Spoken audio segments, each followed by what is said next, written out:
Hey, what's up everybody? It's Tech, and today we will be talking about the best $600 gaming PC for May of 2020. With $600, you get a fantastic 1080p over 60 frames per second rig that can run pretty much any modern game. My rig is pretty similar to the one we'll be talking about today, so I can confirm with personal experience that this PC will deliver. Games like Modern Warfare Warzone, Battlefront 2, Fortnite, Doom Eternal, and other popular games of 2020 will run with ease at 1080p medium to high settings at 60 frames per second and above. It goes without saying that lower demanding titles like Minecraft, Valorant, CSGO, Rocket League, etc. will run perfectly smooth at 1080p max settings at 60 frames and above, and some will definitely be able to run at 1440p at 60 frames and above. So yeah, a true steal for $600. Let's talk parts. But before we do that, I would really appreciate it if you checked out my channel. I post PC tech videos among other things. Also, have any comments or questions as the video goes along, be sure to drop a comment. If you like the video, drop a like. And if you enjoy the content you're seeing, drop a sub. Really helps out the channel. Now, this is a Windows-based machine, so if you head over to digitalchillmart.com, you can get some pretty cheap keys ranging from $20 to $25. The link will be in the description. Use coupon code RUTECH to get 5% off. Alrighty, so the first part that we will be talking about in this build is the CPU. We're using AMD's Ryzen 5 1600. It has 6 cores, 12 threads, a base clock of 3.2 GHz, and a boost clock of 3.6 GHz. Despite the fact that this processor came out about 3 years ago, it still performs like a modern one. Now, roughly a week or two ago, this processor could have been found for $85 on most sites, but unfortunately as of May 10th, 2020, it has almost doubled its typical price on most sites. I'm not too sure why that is, but either way, it's pretty much unavoidable. Maybe AMD finally realized that the 1600 was a little too cheap for how much performance it pumped out. But regardless of its price, the 1600 is a fantastic processor for anything from simple tasks like web browsing to gaming to video editing. Very versatile and capable of anything you really throw at it. My pal has used a 1600 since 2018 and has zero problems with that at all, so this thing will be very reliable too.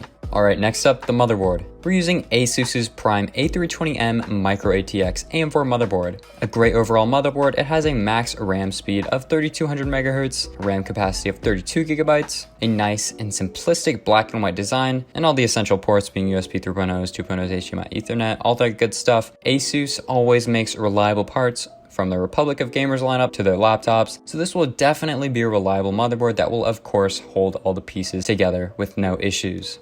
Next up, the RAM. We have Team's T-Force Vulcan, 2 sticks of 8GB, so 16GB in total RAM. No more 8GB builds in 2020, it ain't enough anymore, so this RAM was the obvious choice for this build. So with 3200 MHz RAM, you're getting optimal performance for the processor and the motherboard that we are using.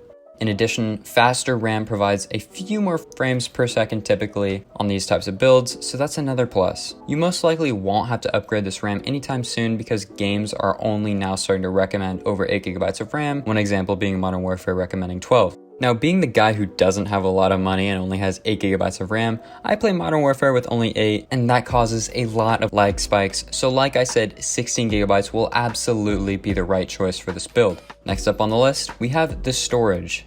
This build will altogether have 1.12 terabytes or 1128 gigabytes of storage because we are using both a hard drive and an SSD. Now, if you're a subscriber, you probably already know which hard drive we are using, but if not, for this build, we are using the old reliable Western Digital Caviar Blue 1 terabyte 7200 RPM hard drive. I love Western Digital's Caviar Blue lineup for 2 simple reasons.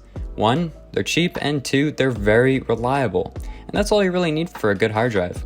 I have seen and heard of dozens of builds that use this hard drive and never run into any problems. Every computer I have built, I have thrown in the WD Caviar Blue hard drive. These things just don't want to fail you. For the SSD, we're using Team's MS30 128GB SSD. Obviously, this is where you'll want to install Windows and 1 or 2 games as long as they're relatively small. With the Windows you hopefully got from digitalchillmart.com, you'll have roughly 90 to 100 gigabytes to use after installation, so you can fit, for example, Fortnite and Valorant and still have a good chunk of space left on your SSD.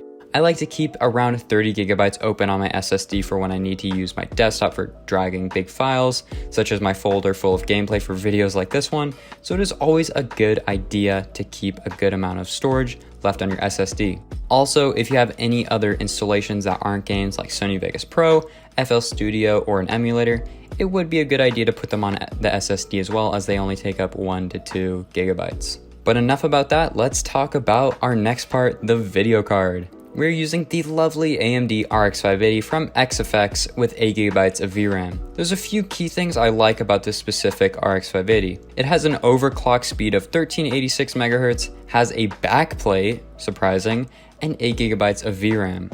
The 580 is also the all-reliable of mid-range gaming. It pumps out well over 60 frames per second for 99% of games at 1080p. For example, a game like Modern Warfare gets over 100 frames per second on medium to high settings. If you have a 144Hz 1080p monitor, this is the ideal graphics card to get for the best of both worlds. I know this for a fact because I myself have the RX 580 and a 144Hz 1080p monitor. Anyway, the 580 will deliver for pretty much any game as long as you're playing it at 1080p. You'll also be able to run a good handful of games at 1440p at 60 frames and above, such as Battlefield 5, The Witcher 3, Metro Exodus, and Grand Theft Auto 5, among other games. 100% a solid graphics card. If you live in an area where this graphics card isn't available, the GTX 1660 from NVIDIA is a great alternate. Next up, the case. We're using Cooler Master's MasterBox Lite mid-tower case. I really like this case as it has a full glass pane on the side and a nice black and red color scheme. It's also nice and big, so it'll have no issues with room for all our parts.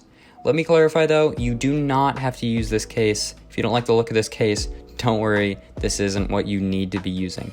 Use any case that you would like within your budget. The only thing you have to make sure of is that the case has to be labeled MATX or ATX, which is pretty much just the form factor of our build. Now for the last part, the power supply. We're using SeaSonic's S12-3 550 watt 80 plus bronze certified power supply. This is coming from a brand I am relatively new to and haven't put in builds before, but I did a little bit of research and SeaSonic is a good reliable brand, so this power supply won't give you any issues. I made sure this power supply had black cables so you won't have to see the ugly red and yellow wires sticking out like a sore thumb, as well as ensuring that 550 watts of 80 plus bronze certified was enough. Now according to PC Part Picker, this build should use up an estimated 354 watts.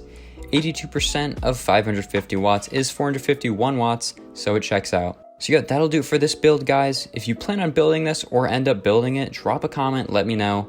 I would love to answer any questions you have regarding this PC. If you're wondering how this PC will run a game I didn't mention, be sure to check out this video. It shows you exactly how to figure it out on your own in less than 30 seconds. Link's at the top right if you want to go click on that right now. But yeah, that'll do it for this video, guys. If you enjoyed the video, drop a like.